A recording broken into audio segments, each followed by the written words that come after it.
Am I the a-hole for trying to find my husband 3 years after he vanished because of my affair? It's been 3 years since my husband, Daniel, walked out of our home without a sound. 3 years since I found that note on the counter that said, "You don't need to explain. I already know." I read those words 100 times that morning, praying they meant something else. But he was gone. His clothes, his keys, even the old leather watch he never took off, all gone. The silence he left behind was heavier than any argument we ever had. In the first few weeks, I convinced myself he just needed space. I called his friends, his parents, even the police, but no one knew where he went. I checked every motel, every small town nearby. Nothing. He'd erased himself completely.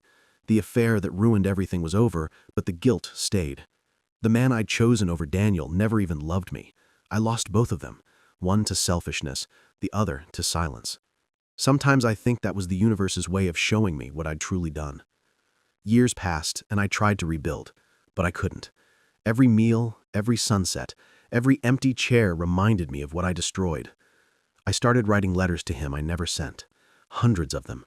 Apologies, confessions, prayers. One day, I finally decided to look for him again.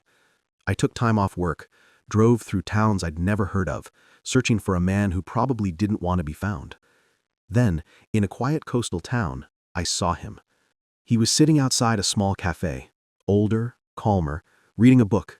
My heart stopped. I almost called his name, but then I saw his smile. It wasn't the smile I remembered. It was softer, freer. A woman came out from the cafe carrying coffee and sat beside him. She laughed, and he looked at her the way he used to look at me before everything fell apart. My throat closed. I realized then that I wasn't part of his story anymore. He didn't need my apology. He'd already healed without it. I walked away before he could see me, tears blurring the road home. So, am I the a-hole for wanting to find him after all this time? Maybe, but closure isn't always about forgiveness. Sometimes it's about learning that you were never meant to be the ending to someone else's healing. And maybe disappearing was the kindest thing he ever did for both of us. If this story broke your heart or made you think about the power of silence, hit like, subscribe, and share this story. Because sometimes love doesn't end with hate, it ends with understanding.